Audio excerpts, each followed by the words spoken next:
Hello, Munem de Anambra. The election of February 25th, 2023 showed indeed that Anambra people are solidly behind Peter Obi. You have shown him massive love, and I want to thank you for it.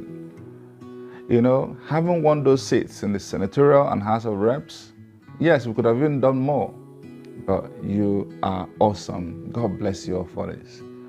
But we have another election in March 2023. It's an important election. It's an election that will show how deeply rooted Peter Obi is in Anambra. It's an election that will show what this Anambra can be, how much love we have for Peter Obi, and how we want to make Anambra a Labour home.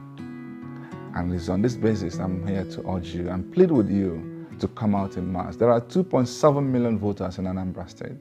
So I'm urging all market women, all men, all youths, all traders, please come out in mass and support every single one of the 30 members of House of Assembly candidates.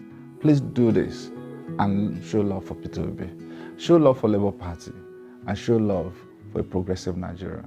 In the Anambra, God bless you.